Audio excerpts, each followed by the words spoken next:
Bonjour, bon après-midi. Une heure, plus ou moins, s'il y a des questions un peu plus, s'il n'y en a pas, une heure, pour raconter. Alors, évidemment, c'est une histoire qui dure 70 ans, donc une heure, ça fait court pour tout raconter. Donc, j'ai choisi une grosse dizaine de morceaux, plus ou moins chronologiques, en essayant de prendre des choses représentatives, plutôt des choses que vous allez connaître, même si vous ne le savez pas encore, quelques-unes que vous allez découvrir. Comme on a une heure et qu'il y a une dizaine de morceaux, je les passerai pas en entier. Donc je vais passer les trucs, je vais les arrêter au bout de une minute. Vous allez faire oh, et je vais vous dire bah oui, mais je vous avais prévenu. Et c'est comme ça que ça se passe. Et sur le premier morceau, vous allez tous faire oh parce que vous avez trouvé que c'est rigolo, mais on me le fait à chaque fois. On garde plutôt les questions pour la fin, sauf si vous avez vraiment l'impression que je dis n'importe quoi, auquel cas vous me faites un signe paniqué pour que je m'explique. Et évidemment, on peut discuter après, il n'y a pas d'impératif. Si c'est bon pour vous, on commence? Alors c'est moi qui mets la musique.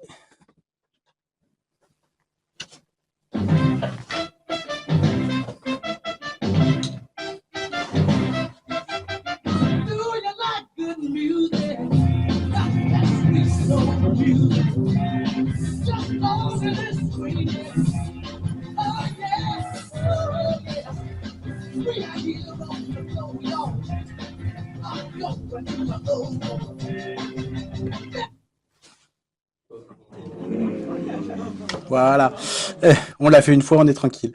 C'est pas un morceau qui est dans la chronologie pour le coup, puisque c'est un morceau de 1967 que vous connaissiez déjà, vous avez déjà entendu plus ou moins. Ça a longtemps servi de jingle sur RTL dans les émissions musicales, le début du morceau. J'ai voulu commencer par ce morceau-là, donc qui s'appelle Sweet Soul Music, bonne musique soul globalement, parce que c'est vraiment l'hymne de cette époque-là. Ça sort en 1967. 1967, c'est vraiment le moment où le genre explose au maximum. Ça devient vraiment la musique populaire du moment. Il y a Aretha Franklin, on en parlera après. Il y a Otis Redding qui a écrit ce morceau, enfin qui dit qu'il l'a écrit, parce qu'après en cours de route, on s'est rendu compte qu'il avait plutôt piqué à quelqu'un d'autre. C'est ni le premier ni le dernier. C'est le moment où cette musique-là est vraiment à son sommet. C'est la musique qui incarne. Si vous regardez un film sur les années 60 qui passe à ce moment-là, il y aura obligatoirement ce genre de morceau-là, parce que c'est vraiment le son du moment. C'est le moment où une certaine musique afro-américaine commence à envahir la musique pop. Là, au lieu d'être juste sur les classiques du rock, sur les classiques de la pop, à ce moment-là, il y a les créateurs afro-américains, donc je disais Aretha, Marvin Gaye, tous les artistes Motown, les Supremes, etc., qui sont au sommet de leur carrière, au sommet commercial, et qui sont vraiment le son du moment. C'est vraiment ce qu'on écoute à ce moment-là. Mais l'histoire, elle commence évidemment un petit peu plus tôt. On pourrait remonter très très loin, on pourrait remonter au début du blues dans les années 20. Peut-être que la bibliothèque me réinvitera pour vous raconter l'histoire du blues la prochaine fois. Personne n'écoute au moment, je le dis, c'est dommage. Mais en tout cas, voilà, on va faire commencer l'histoire au début des années 50, avec un morceau que vous connaissez aussi sans doute. Well, I got a woman way over town that's good to me. Oh yeah, I got a woman way over town good to me. Oh yeah, she give me money when I'm in need. Yeah, she be kind of treating me. I got a woman way over town that's good to me. Donc, Ray Charles, I Got a Woman, 1954. Ray Charles, il a déjà quand ce morceau-là sort, Ray Charles, il a déjà une petite carrière derrière lui. Il est commencé dans le courant des années 40 et au fur et à mesure, il a perfectionné sa musique. Au début, quand il commence, c'est un chanteur dans un registre de jazz très variété, un peu à la façon de Nat King Cole, à la façon de choses comme ça. Et en cours de route, à force de travailler, il fait évoluer sa musique, d'abord en créant cette espèce de big band derrière lui qui est quand même très ancré dans le jazz, qui est un atout majeur de sa musique, et puis en commençant à nourrir sa musique des influences de ce qu'il a entendu quand il était enfant, et en particulier du gospel de sa jeunesse. Ce morceau-là, pour moi, c'est l'exemple type de ce qui est juste avant la soul. C'est pas encore tout à fait ça. Il y a encore beaucoup le marquage du jazz, du big band, des arrangements de cette époque-là, mais c'est le moment où il commence à se dire je peux faire évoluer la musique populaire parce que c'est des choses qui sont faites pour se vendre. Hein. C'est pas de la musique cachée, c'est pas des choses confidentielles, c'est des choses qui sont de très grands succès, qui sont très populaires. Et ce morceau-là en particulier, c'est vraiment le moment où il arrive à cette fusion de la musique religieuse, parce que ça part vraiment de la musique religieuse. Et ça nous paraît évident aujourd'hui que c'est de la musique profane, que c'est de la musique pop ou presque de la soul. Mais à l'époque, les liens avec le gospel de cette musique-là, elles sont évidentes. D'ailleurs, il y a un certain nombre de musiciens gospel, pas tous, mais un certain nombre de musiciens gospel ou de personnalités religieuses qui disent ça se fait pas. C'est pas comme ça qu'on fait. C'est pas une majorité, même si on aime beaucoup raconter que ça scandalise beaucoup les gens, ce rapprochement, c'est très vite accepté.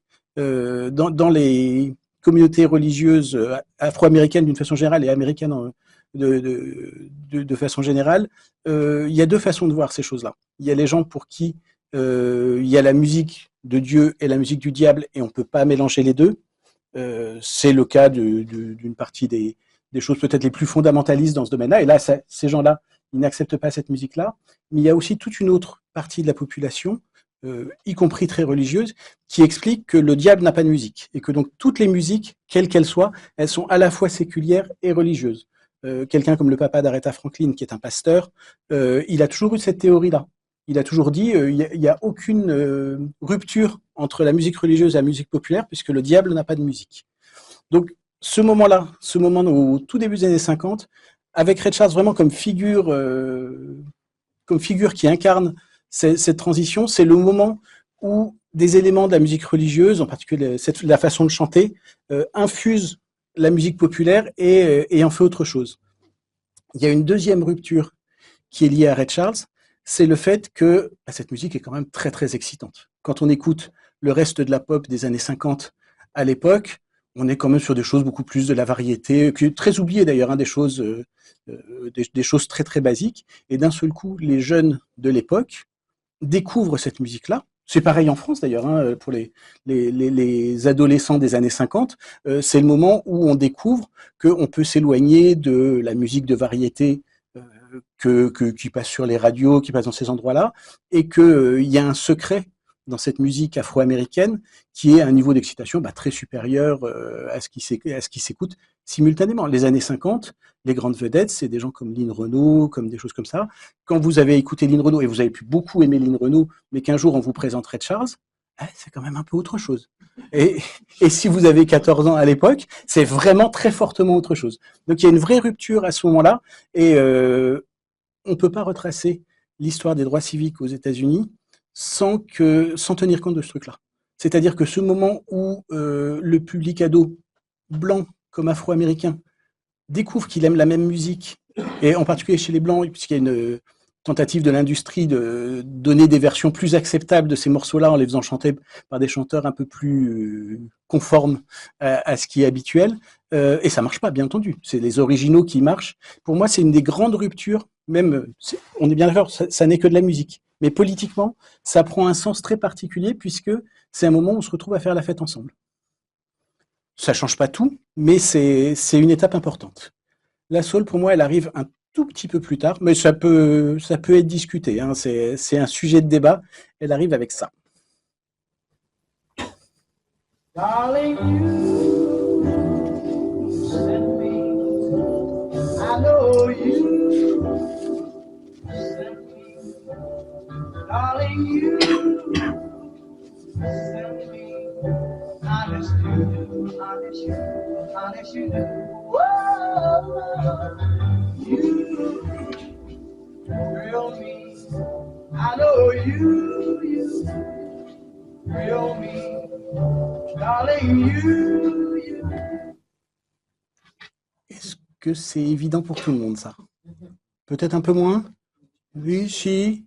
On dit quand même Sam Cooke. Donc, You Send Me, 1957. Donc, 3 ans après Ray Charles. On voit déjà que le son est très différent.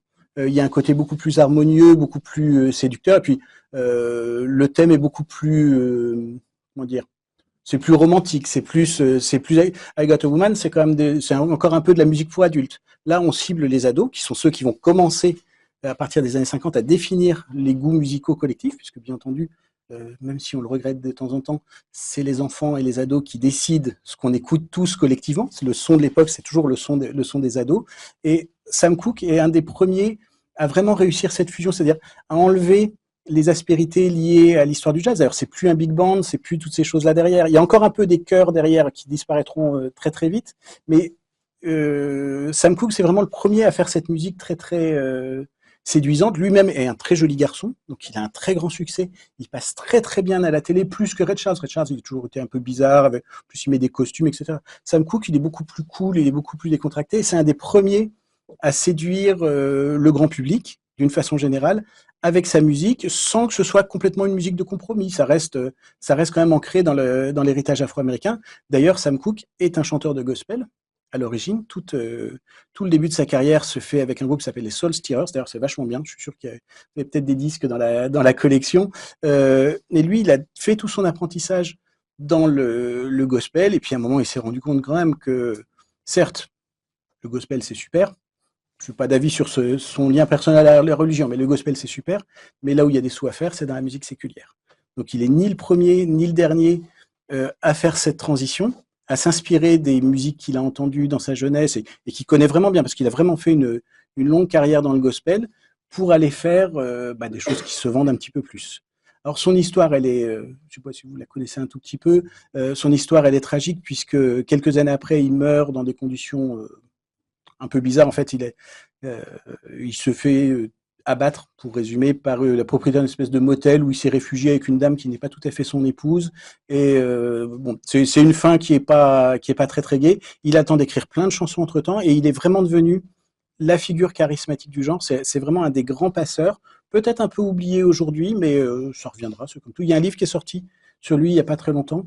Et là, souvent, on se centre sur son décès, sur le côté un peu sordide de la fin, mais c'est une vraie belle histoire et c'est vraiment quelqu'un qui invente beaucoup de choses, qui invente des choses musicalement, mais qui invente aussi des choses dans la volonté d'autonomie, puisque c'est un des premiers artistes qui décide de se dire les maisons de disques, c'est sympa, le management, c'est sympa, mais si je faisais tout moi-même, ça serait pas mal.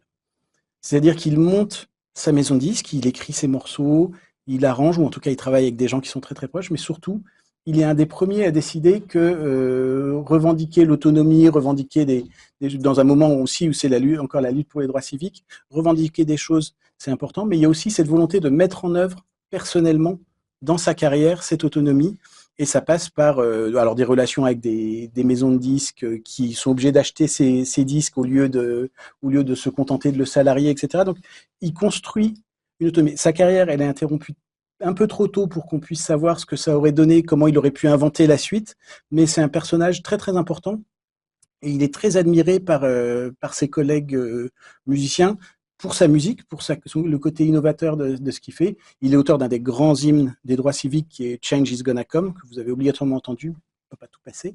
Et il est aussi voilà, une figure iconique de la volonté d'être autonome et de ne pas être dépendant du système des maisons de disques.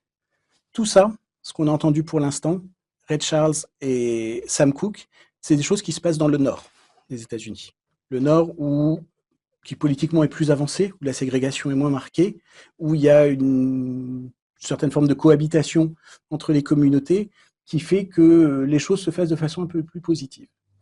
Dans le sud, c'est encore un peu compliqué. La ségrégation, elle est légale jusqu'en 1965. Ça nous paraît absolument invraisemblable à chaque fois qu'on y pense, mais c'est il y a 60 ans, quoi. C'est mathématique. Dans le sud, les séparations sont encore très très fortes.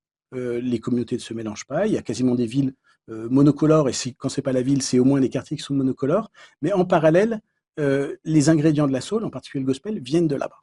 Très clairement, la soul, elle est très ancrée dans la musique et dans les rapports de classe dans le sud des États-Unis, et se met en place localement et de façon très autonome, parce que c'est vraiment des petites maisons de disques au début, une scène soul spécifique qui d'abord vend essentiellement localement et puis qui ensuite commence à se faire remarquer en dehors du sud, et ça passe par quelques petits succès locaux, dont celui-là que probablement vous avez déjà entendu.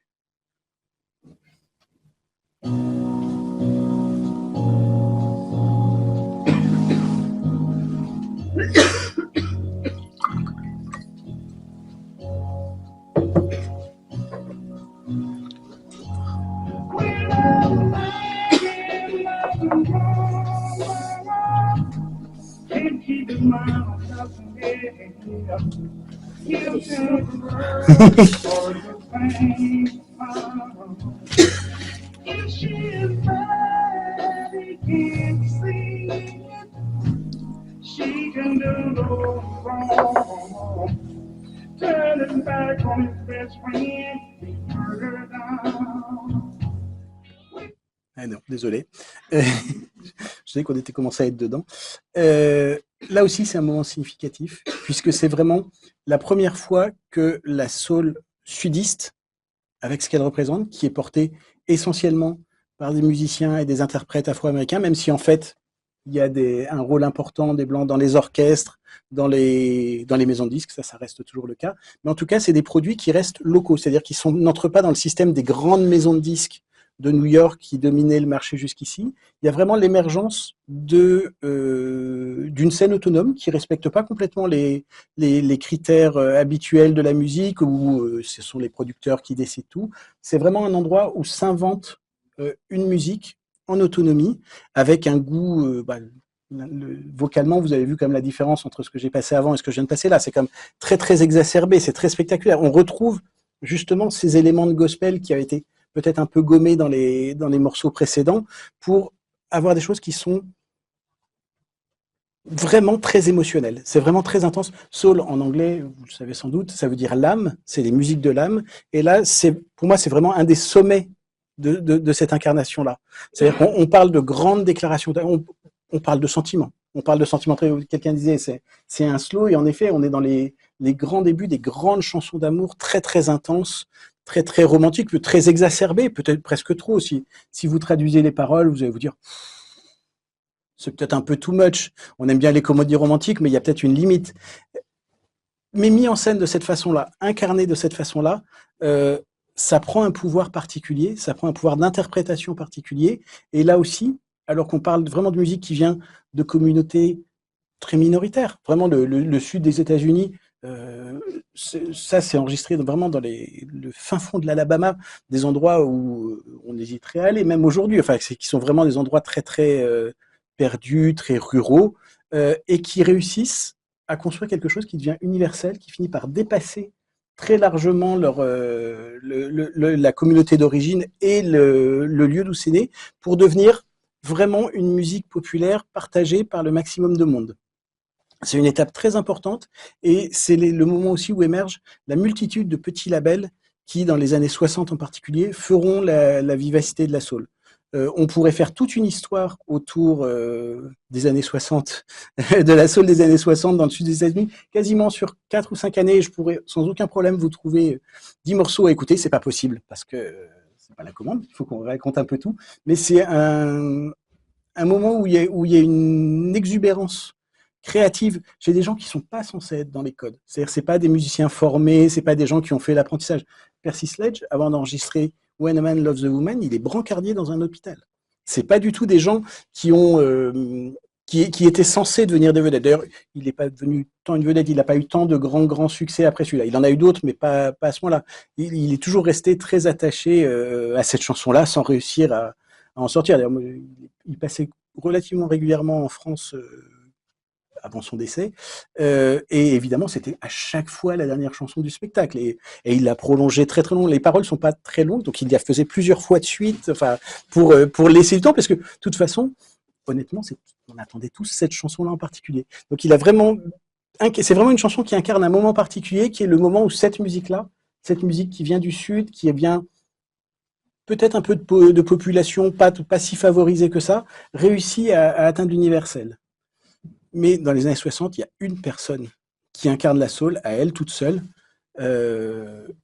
et qui, pour le coup, là aussi, je pense que j'aurais même pas besoin de vous dire qui c'est, qui devient vraiment l'incarnation du genre et qui le portera toute sa vie.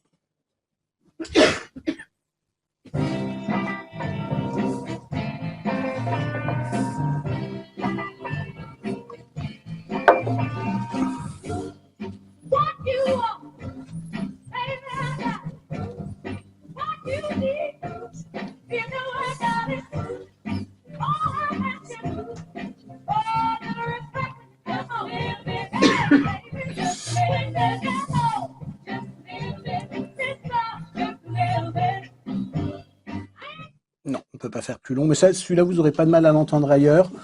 Il y en a qui l'avaient jamais entendu jusqu'ici? Ou ça dit quelque chose à tout le monde, plus ou moins? Oui, hein, quand même. Donc Aretha Franklin, Respect. Aretha Franklin, elle émerge. Alors, elle commence à enregistrer assez tôt, dès la fin des années 50, mais elle émerge vraiment à ce moment-là, 1967. Donc, c'est l'incarnation de la soul. C'est le moment où le genre explose, et c'est elle qui en est oui, vraiment la porteuse, l'incarnation. Elle a le surnom de Queen of Soul, qui lui a été attribué avant. Je raconte, non, je sais pas si vous l'avez mon bouquin, mais j'ai fait un bouquin sur Aretha Franklin où je raconte comment elle devient, notamment comment elle attrape le surnom de Queen of Soul. Mais ce surnom, il lui va tout à fait bien. D'ailleurs, elle y est extrêmement attachée.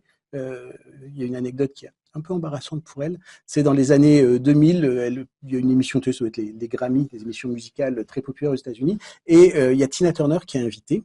Et Tina Turner est présentée par, je crois que c'est Beyoncé qui annonce The Queen of Soul, Tina Turner. Et le lendemain, Aretha Franklin, qui a la modestie au cœur et qui envoie un communiqué de presse pour dire que bien sûr que non, la Queen of Soul, ça n'est pas Tina Turner, c'est évidemment, c'est ridicule, hein. On est bien d'accord que c'est ridicule, mais Aretha, elle prend très à cœur ce titre-là, ce titre de Queen of Soul. Quand elle commence à avoir le succès avec la soul, elle fait de la musique depuis longtemps, elle fait de la musique quasiment depuis son enfance. Son premier disque, elle l'a enregistré quand elle avait 12 ans, puisque son papa était pasteur et qu'elle a fait comme beaucoup d'enfants de pasteurs, ses débuts dans le gospel, et puis elle a progressé progressivement, d'abord en faisant des choses un petit peu cabaret, un peu variété, etc. Et puis, à partir de 1967, elle rencontre les gens qui vont faire sa carrière, des patrons d'un label qui s'appelle Atlantic, qui est un des grands labels afro-américains, même si les patrons ne sont pas afro-américains, mais sont turcs, ce qui paraît toujours improbable dans l'histoire de la musique. Et elle construit sa carrière à partir de là, avec ces gens-là, mais elle-même. Hein, on a toujours tendance à dire c'est un peu les producteurs qui ont fait à sa place. Elle aurait peut-être pas fait ça sans eux, mais c'est quand même elle qui incarne cette musique. Quand on découvre ces disques, parce qu'on connaît les tubes, mais quand on découvre vraiment ces albums, et je suis sûr qu'il y en a plein dans les bacs ici, on voit l'importance de sa contribution. Parce qu'elle écrit quelques chansons, pas tout, ça c'est pas elle qui l'a écrit, mais les chansons, entre les versions originales et ses versions à elle, elle révolutionne tout.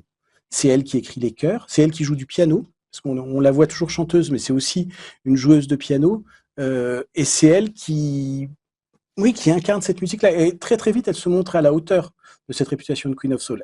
Sur les années 60, il y a une série de disques absolument incroyable. C'est un peu plus compliqué ensuite, même si, après c'est une question de goût personnel, mais elle réussit vraiment à cristalliser ce qu'incarne le genre et en être l'ambassadrice. Elle vient tourner très très vite en Europe, en mai 68, elle fait une tournée en France. Elle voit pas du tout d'ailleurs ce qui se passe. En mai 68, elle est à l'Olympia et quand elle rentre, elle apprend qu'il s'est passé plein de choses, etc. Mais non, on l'a beaucoup protégée. Ils l'ont emmenée faire elle passe à l'Olympia, donc ils l'ont emmenée faire les courses autour de l'Olympia, les grands magasins, etc. Elle a pas du tout vu qu'il se passait autre chose. Mais donc elle incarne très très vite le genre bien au-delà du pays et même au-delà du monde musical, puisque très très vite elle fait les unes des magazines. Enfin, c'est une forte personnalité. Elle est proche aussi de la lutte pour les droits civiques. Elle est très proche de Martin Luther King, puisque son papa était pasteur et oui, il était encore à l'époque, et Martin Luther King aussi. Donc c'est vraiment un monde qui lui est familier, même si elle chante peu la politique, elle incarne quand même ce mouvement-là. Elle incarne aussi, avec ce morceau-là, un autre message politique, qui est le message politique féministe, puisque Respect, c'est une chanson qui a été écrite par un homme, ça a été écrit par Otis Redding. Otis Redding, ce qu'il racontait dans sa version de Respect, c'est l'homme qui a fini sa journée de travail, qui rentre à la maison et il voudrait que sa femme le traite correctement. C'est pas le message le plus progressiste qui soit, mais Otis Redding est un monsieur de sa génération, et voilà. Aretha, elle en fait autre chose. Elle en fait une revendication de respect qui est beaucoup plus large que ça. D'ailleurs, elle ajoute des choses à la chanson. Si vous connaissez la chanson, vous savez qu'à un moment, elle épelle respect, R-E-S-P-E-C-T. Ça, c'est pas dans le morceau d'Otis Redding. Ça, c'est elle qui l'a ajouté. D'ailleurs, elle aurait largement dû être créditée comme co-autrice ou comme productrice du morceau, puisqu'elle l'a complètement modifié par rapport à la version originale. Mais là, c'est elle qui ajoute ces dimensions-là. Et puis, il y a ce qu'on y lit. Parce qu'en effet, spontanément, en fait, on le voit souvent en illustration, par exemple, des documentaires sur le féminisme à l'époque, etc. Quand on lit ce que dit Aretha Franklin de son rapport au féminisme. On va dire que c'est le hasard qui fait que c'est interprété comme ça, parce qu'elle, elle l'est pas du tout. Elle est très attachée à la famille classique, etc. Elle n'est pas du tout sur un modèle féministe. Mais, comme souvent avec les grands morceaux, l'interprétation dépasse ce que l'intention de l'auteur. Et donc, c'est autre chose qui... Le morceau s'impose d'une autre façon. Elle n'est pas contre, hein, mais elle, de toute façon, politiquement, son ancrage principal, c'est elle est arrêtatiste. Elle s'aime bien elle-même, elle pense que c'est elle qui est importante et tout le reste, c'est des choses qu'on projette sur elle. Mais c'est pas gênant, hein, c'est aussi ça les artistes, c'est aussi la vision qu'on projette sur eux. En même temps que la soul a ce grand succès public, enfin, Aretha, elle remporte, je crois, 4 ou 5 fois de suite le Grammy de la meilleure chanteuse de l'année. Enfin, elle est sur le toit du monde. D'ailleurs, elle aura du mal à s'en remettre quand ce sera un petit peu plus mitigé, comme tout le monde, les carrières ont des bons moments et des mauvais moments. Et en même temps que se passe ça, il y a d'autres choses qui se passent dans les musiques afro-américaines, avec quelqu'un qui est un nom, je pense que vous allez reconnaître aussi rapidement, mais qui à l'époque ne vend pas tant de disques que ça. On est toujours surpris quand on regarde les classements ou la popularité. C'est quelqu'un qui a beaucoup marqué, mais qui n'a pas eu un si grand succès commercial que ça. Je vous le passe, puis vous me dites si vous savez qui c'est.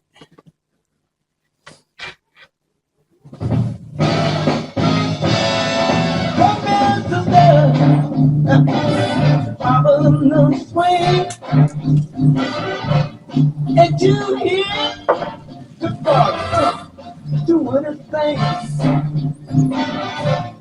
Ain't no drag, the thoughts singing back. Got a brand new bag.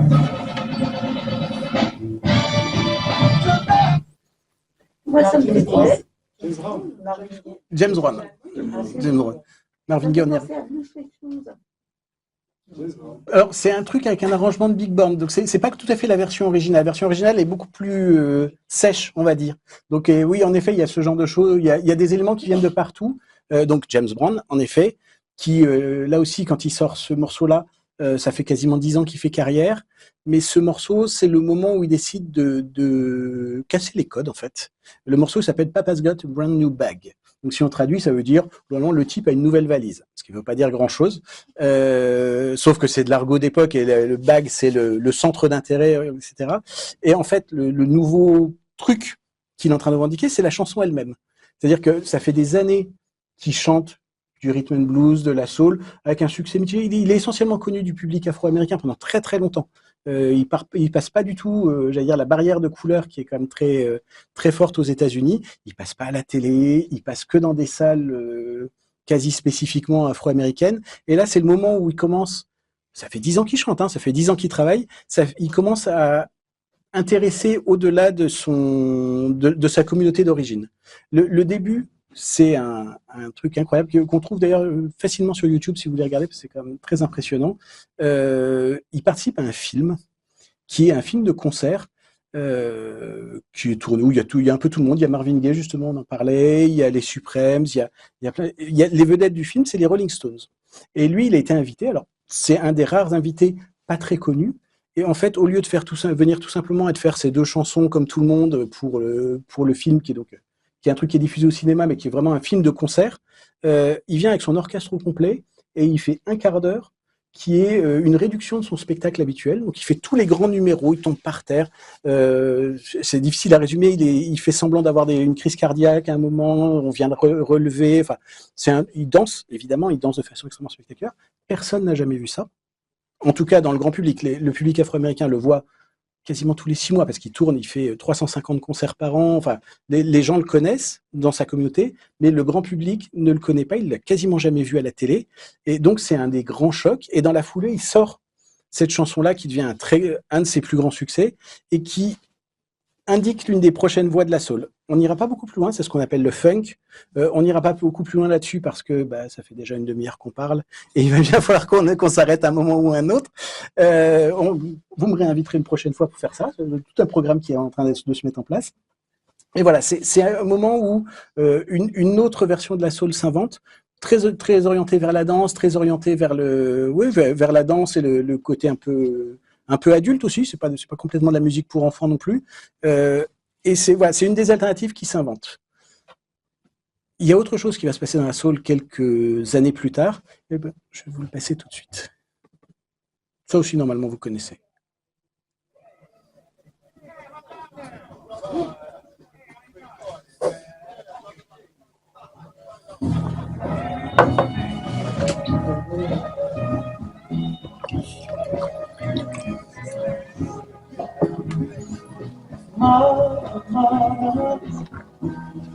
There's too many of you brother, brother, brother.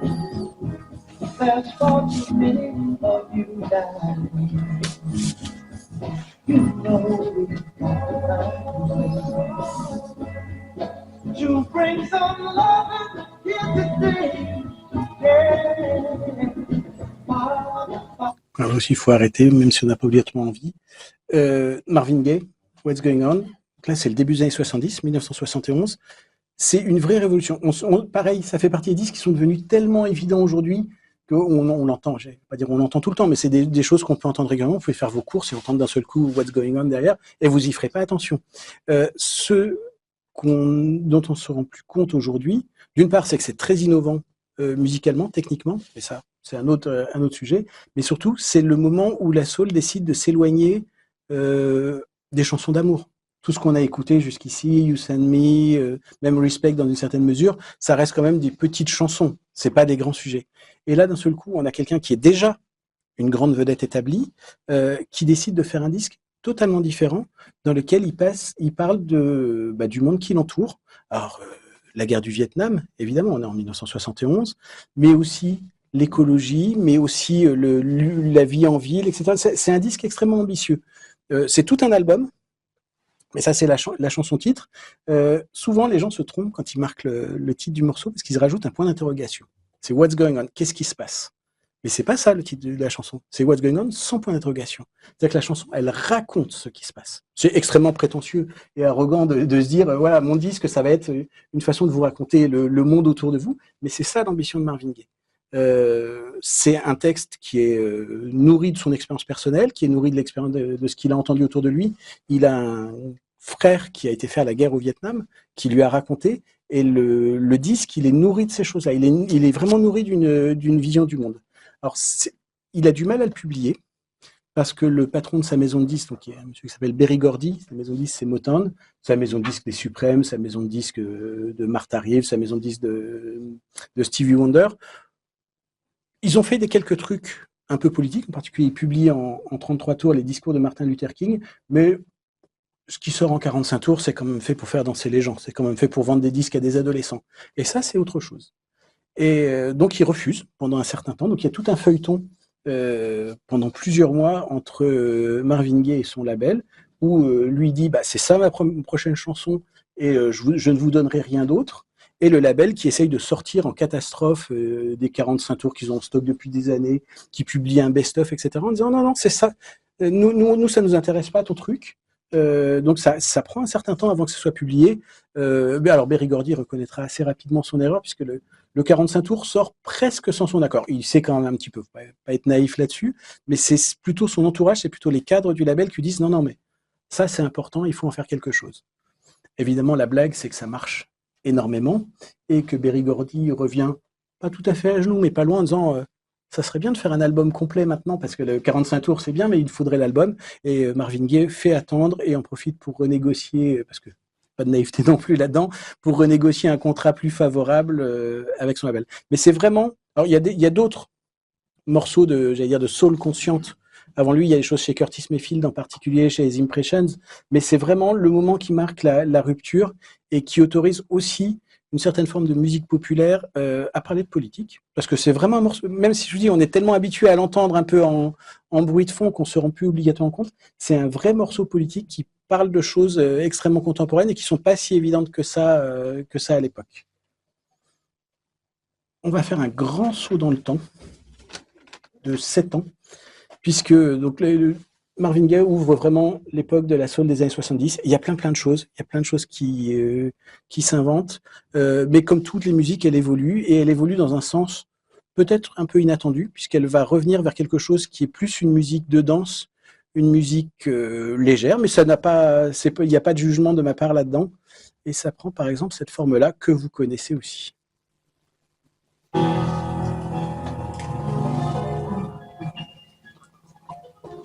At first I was afraid, I was petrified. Kept thinking I could never live without you by my side. But then I spent so many nights thinking how you did me wrong. I grew strong, and I learned how you get along. But now you're back from outer space. Bon, j'ai pas besoin de le mettre en entier, tout le monde connaît, plus ou moins, ou l'a déjà entendu. Bon, on arrête là. Alors là, c'est une vraie rupture de, pas ce morceau-là en particulier, mais l'ensemble du mot, donc c'est le moment disco, c'est une vraie rupture. Parce que les gens qui aimaient bien la soul des années 60, qui éventuellement avaient commencé avec le blues, qui s'intéressent au jazz, etc., ils détestent ça. Vraiment, c'est un truc qu'on n'imagine pas, parce que là aussi, c'est vraiment entré dans dans les lieux communs de la musique. On n'imagine pas la haine absolue que suscite cette musique-là chez les amateurs de soul. Le nombre de gens qui disent non, mais ça c'est pas bien, ça c'est plus notre musique, ça c'est plus ce qu'on veut. Moi j'ai travaillé pendant longtemps pour un journal qui s'appelle Soulbag, qui est dans votre bibliothèque, et Soulbag, à partir de ce moment-là, il s'arrête complètement de s'intéresser à cette musique-là. Il laisse complètement tomber la partie soul, il se centre sur le blues où il y a plein de choses qui se passent. Cette musique-là, elle déplaît à beaucoup de... Alors de fait, elle est très vite récupérée par l'industrie musicale pour faire des choses absolument atroces. Les Village People, c'est impossible. Tout ce qui est le disco européen, enfin vous avez tous en tête les groupes italiens, des choses comme ça, ce qui marchait très bien à cette époque. Bonnet M, mon Dieu, des choses affreuses. Mais même si on n'en a pas le goût, et honnêtement, il y a beaucoup de choses qui sont vraiment moches dans le disco. C'est une étape importante des musiques, de la musique soul. C'est la continuité naturelle. Moi, j'aime bien justement l'exemple de Gloria Gaynor parce que c'est très connu, ça a très bien marché. D'ailleurs, elle continue à chanter. Elle était venue, je crois, la dernière fois en 2018. Et en effet, là aussi, c'est un concert où on attend 1h30 pour qu'elle se décide à faire ce machin-là à la fin et on peut s'en aller après. Ça s'inscrit vraiment dans la continuité de la musique afro-américaine. Beaucoup des chanteurs de disco sont des gens qui ont été élevés au gospel. Ça s'entend dans leur façon de chanter. Après, oui, c'est une musique de danse. C'est une musique, il n'y a pas de disco très politique. C'est pas là qu'il y aura des grandes choses. Il y en a un petit peu si on cherche dans la soul de Philadelphie, etc. Mais ça redevient une musique de divertissement. Je pense que c'est un peu ça qui frustre une partie des gens qui voudraient que dans la musique, qui voudraient que les artistes parlent de choses dont eux, ils ont envie de parler. Donc, mais c'est pas comme ça que ça marche. À un moment, la musique est aussi une musique de danse. C'est pas qu'une musique intello. On peut rajouter plein de choses, plein d'emballages pour faire croire que c'est des choses sérieuses. Mais non, c'est une musique de plaisir et de danse. Ce qui se passe ensuite, dans les années 80, là, c'est une question de goût. C'est pas complètement le mien. Il y a une soul très... je trouve une façon positive de le dire, une musique un peu maniérée, un peu très, comment je peux dire ça, très consensuelle, qui arrive avec des gens comme Whitney Houston, par exemple, qui s'inscrivent très clairement dans la tradition soul, mais qui, pour moi en tout cas, sont des choses quand même très édulcorées. Whitney Houston, elle est complètement dans la tradition soul. Sa maman est une chanteuse de gospel à l'origine, qui a été longtemps choriste d'Aretha Franklin. C'est la nièce de Dionne Warwick, donc elle est vraiment dans ces choses-là. Mais c'est un moment où la musique soul, mais c'est les années 80, d'une façon générale, les années 80, avec les films un peu tapageurs, avec les looks un peu spectaculaires, etc., où peut-être il y a moins besoin de substance, et la soul aussi, elle est un peu plus éthérée, un peu plus... Voilà, pour moi, c'est moins mon goût, mais ça ne veut pas dire qu'il n'y a pas des choses de qualité. Dieu merci, il y a un contre-coup, comme il y a toujours dans ces choses-là. Le contre-coup, il arrive dans le courant des années 90. Alors là, ce sera peut-être quelque chose avec lequel vous êtes moins familier, mais on va voir, hein, peut-être que si. Peut-être que je vous juge à tort. Qui est je vais vous le passer, puis vous me direz si ça vous parle.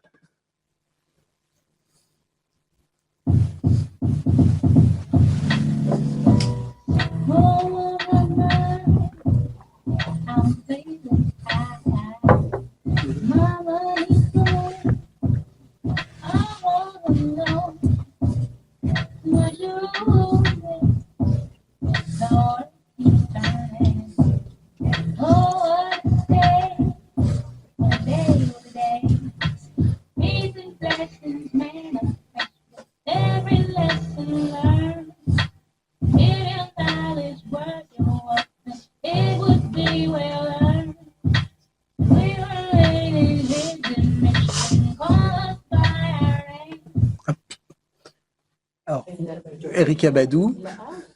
La house? Non, non, non, c'est ce qu'on appelle. C'est ce qu'on appelle, en France, on appelle ça la néo. Globalement, on appelle ça néo soul. En France, on l'a appelé new soul pendant un moment. C'était pas. Il y a vraiment qu'en France, c'est la révolution, la réinvention d'une scène soul à partir des années 90. Alors, il y a quelques artistes dont vous avez pu entendre parler. Donc, Erykah Badu, dont on vient d'entendre. Il y a D'Angelo, qui est décédé il y a quelques mois, qui est une autre interprétation qui est très proche d'Erykah Badu. Il y a des gens comme Angie Stone, etc. Et c'est le retour d'une soul qui choisit un petit peu l'indépendance. C'est-à-dire que la partie Whitney Houston, toute cette soul des années 80, est très attachée à des maisons de disques qui font des productions assez luxueuses, qui dépensent beaucoup d'argent. Là, on retombe sur des gens qui sont des musiciens, qui réinventent la musique, leur musique, qui refont la soul. C'est des gens qui savent que le hip-hop a existé. Donc, ils en tiennent compte, ils sont influencés par les musiques électroniques, par la house, par le hip-hop, par ces choses-là, et ils réinventent une nouvelle version de la soul à partir de là, qui est à nouveau une musique très politisée, très communautaire au début. Très clairement, c'est clairement une musique afro-américaine. Là où Whitney Houston, des gens comme ça, ont une volonté très très forte de faire consensus, de faire de la musique grand public, et c'est légitime. Hein. Personne ne fait de la musique pour perdre de l'argent. Hein. C'est très compréhensible de vouloir avoir du succès et de vouloir séduire le maximum de gens. C'est immensément légitime. Là, c'est une musique qui décide de se replier sur des choses plus intimes, plus personnelles et moins volontiers consensuelles. Évidemment, ça marche du tonnerre. Donc aujourd'hui, c'est devenu... Ça marche du tonnerre. Ça a mis du temps. Ça a mis du temps, oui, ça met du temps à s'imposer, mais aujourd'hui, Erykah Badu, elle remplit le Zénith, alors qu'elle n'a pas fait de 10 depuis je sais pas combien de temps, elle remplit le Zénith, D'Angelo, il y a eu une grande émotion au moment de sa mort, etc.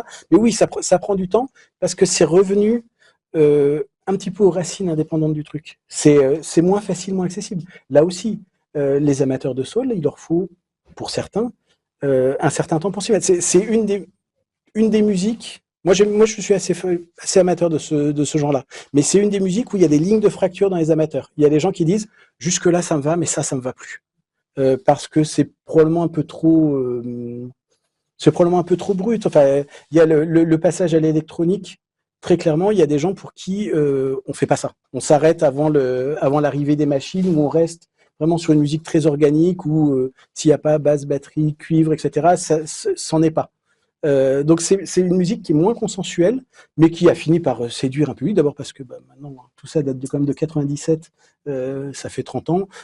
On s'est tous remis de l'émotion, mais ça, en effet, c'est pas complètement le même public. Après aujourd'hui, en effet, c'est apprécié, mais en effet, ça a mis du temps, et pour moi, c'est vraiment le moment où la soul reprend un peu des couleurs après des choses qui sont quand même très très pop, très très accessibles, très très grand public. Il y a à nouveau cette volonté peut-être d'un peu plus de singularité. La voix d'Erykah Badu qu'on a entendue, c'est une vraie voix soul, avec le côté voilé, avec ces choses-là, mais elle ne l'utilise pas pour aller faire une énième copie d'Aretha Franklin, comme faisaient certains. Elle l'utilise pour faire sa propre musique, pour faire quelque chose de particulier. Alors ce qu'elle fait aujourd'hui, c'est éventuellement un petit peu compliqué à écouter. Vaut mieux aller voir d'abord les premiers disques avant d'arriver à ce qu'elle fait, parce c'est aussi une personnalité un peu particulière. Mais elle a vraiment, avec quelques-uns de ses collègues, bouleversé l'ordre de la musique. Et comme je le disais tout à l'heure, quand on va dans un sens, il y a à chaque fois un retour de balancier. Et donc, dans le début des années, je marque ça, au début des années 2000, arrive un petit contre-coup qui n'a jamais été complètement grand public, mais qui a eu un impact très très fort. Voilà, il est là. Sur le public soul, qui était une petite révolution au début des années 2000.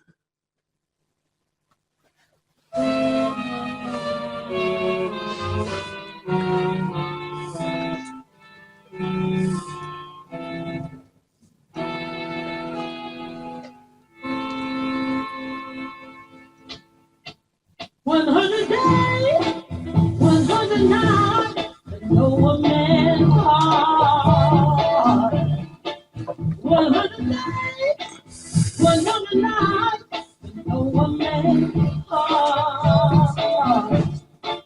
And a little more before you know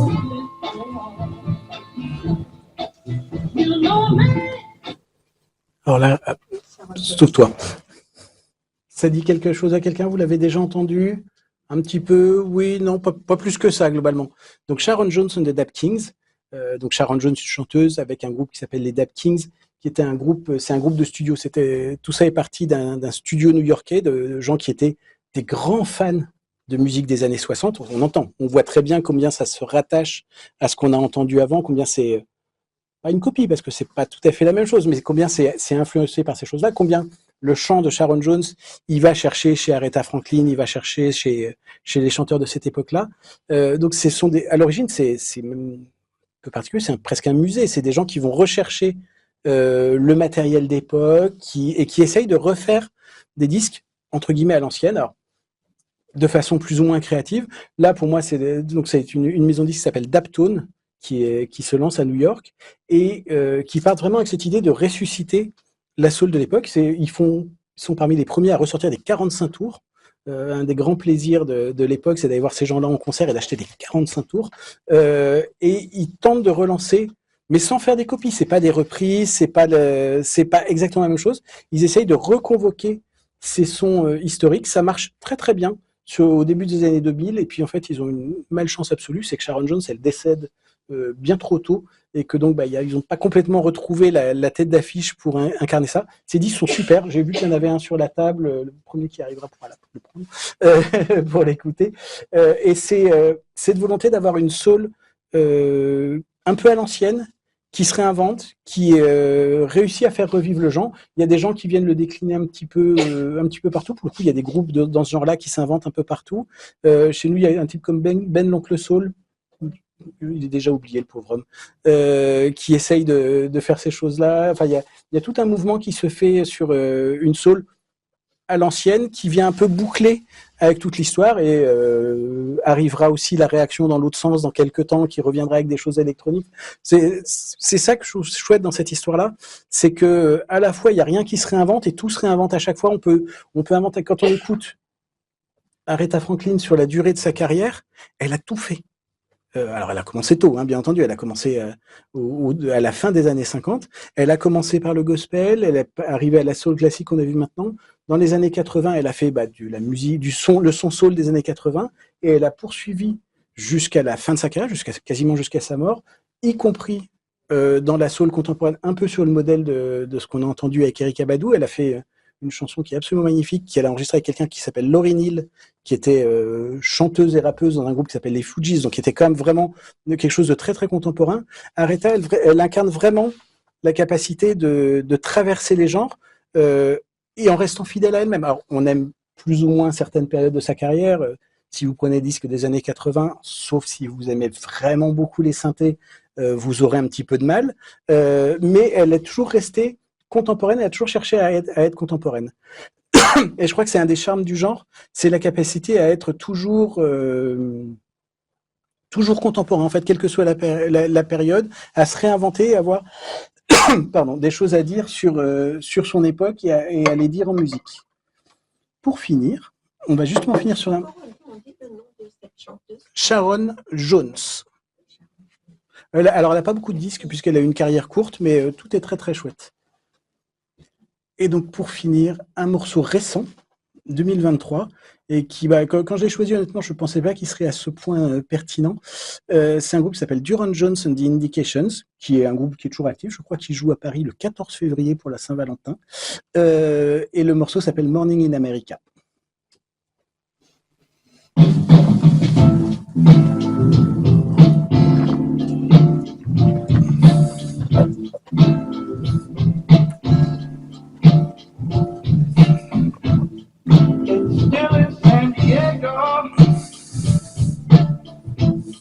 You can hear a baby cry as the trains in New York City rolls thunder down the line. The teacher is driving Richmond as they sleep in San homes, while the harbor lights on Baltimore. On le laisse en entier celui-là? Oui. Allez, qu'on a entendu au moins un truc en entier. Say a minute, but it's wrong. It's morning in America, but I can't see the dawn.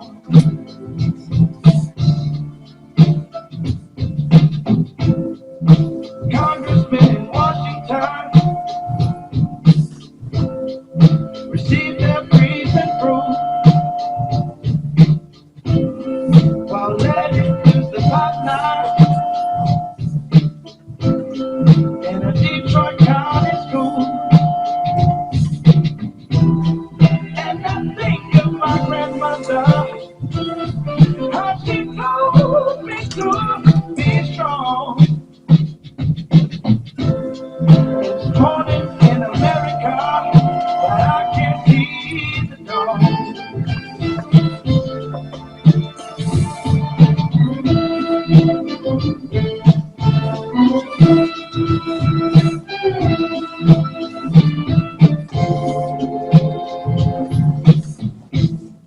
A junkie away to Jacksonville,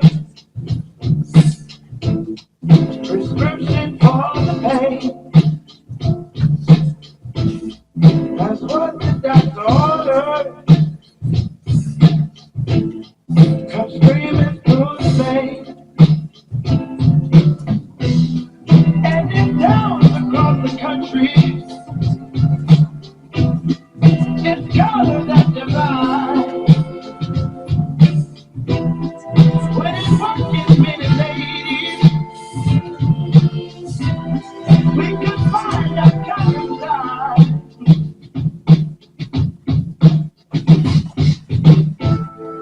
It's morning in America. It's morning in America. We morning in America, and I can't see the dawn. No.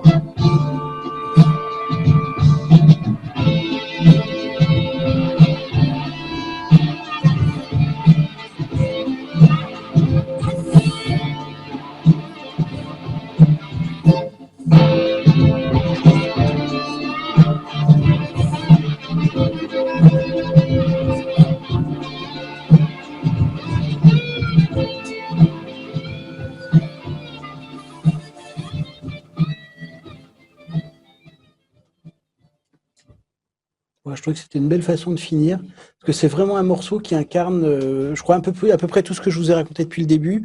L'ancrage, enfin, la voix, vous voyez bien dans quoi elle est ancrée, toute l'histoire qu'elle va chercher. On pense à Marvin Gaye, on pense à Otis Redding, on pense à tous les grands chanteurs. L'accompagnement, il est à la fois très classique, avec ce passage de violon à un moment, et en même temps, ce type de rythme, on l'imagine pas avant les années 90, on l'imagine pas sans que ce soit passé le hip-hop. Et puis, c'est une chanson qui est très accessible, qu'on peut entendre comme ça. Et puis ça parle de politique, ça parle ce matin en Amérique où il parle à un moment des gens du Congrès. Voilà, je trouve que c'est une chanson qui résume très très bien le genre. Le nom de ce musicien? Alors c'est Durand Jones, Durand comme Durand, Jones and the Indications. Je ne sais plus s'il y avait le 10. Il est là pour le premier qu'il prendra. Ils ont plusieurs dit, je vous dis, ils sont le 14 février. Je ne sais plus, c'est à Cigale ou Trianon. J'ai déjà mes places. De toute façon, c'est complet. Merci beaucoup. Est-ce que vous avez des petites questions, des petits commentaires? Merci. Alors, oui, pour moi, il y a une soul française. Il y a toutes sortes de groupes très inspirés de ce qui se fait aux États-Unis, qui sont des fois un peu du clonage, mais ça peut être chouette, hein, il peut y avoir des choses.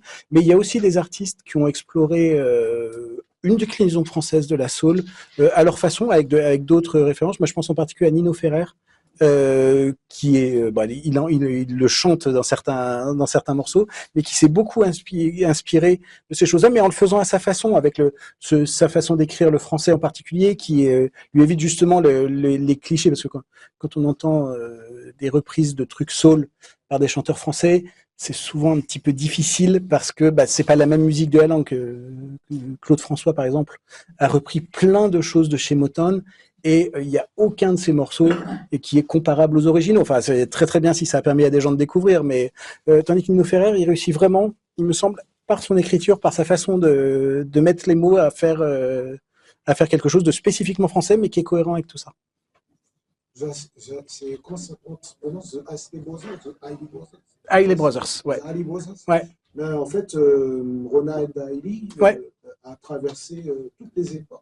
Ouais. Si on fait C'est- sa discographie, C'est sans doute le plus ancien dans si on le fait toute la correctif, ouais. discographie, on pouvait avoir une illustration à chaque album Tout à de fait. chaque époque, Et, jusqu'à nos jours. et il vient en Europe cet été. Il Mais vient en Europe. pour l'instant, il y a une date annoncée à Rotterdam. Et je ne l'ai jamais vu. C'est parce qu'en fait, il a eu des gros problèmes. Il n'avait pas le droit de quitter les États-Unis pendant très longtemps, des petits problèmes d'impôts. Et donc, c'est un groupe qui s'appelle les Hailey Brothers, qui a commencé dans les années 50 et dont la carrière se poursuit. Alors, ça fait longtemps qu'ils n'ont pas fait de disques nouveaux, mais il a continué à enregistrer jusqu'à il n'y a pas très longtemps. Et il continue à jouer. Et alors, il n'y a plus qu'un seul brother dans l'histoire, c'est le chanteur principal qui s'appelle Ronald. Mais c'est un de ces groupes, en effet, qui a une espèce de vie incroyable. Alors, je crois qu'il a 84 ans maintenant, donc je ne sais pas trop comment sont les concerts. Je pense qu'il chante assis. Mais il y a lui et Gladys Knight qui ont traversé vraiment toutes Mais les. c'est pas de Robert Cray. Robert Cray commence plus tard, il commence dans les années Robert 70. Cray, non, mais son apport, le fait que son blues texan incorpore des éléments de. Tout à fait. Il fait partie de ceux qui modernisent le blues en fusionnant avec la soul, en prenant des éléments de soul. Ouais, tout à fait. Mais il y a tellement de choses. Il y a plein de disques qui vous attendent à côté. Allez les emprunter, prenez. Je vais pas dire prenez au hasard dans les bacs, mais vous allez trouver plein de choses qui vont vous plaire. Si c'est bon pour vous, c'est bon pour moi. Merci beaucoup.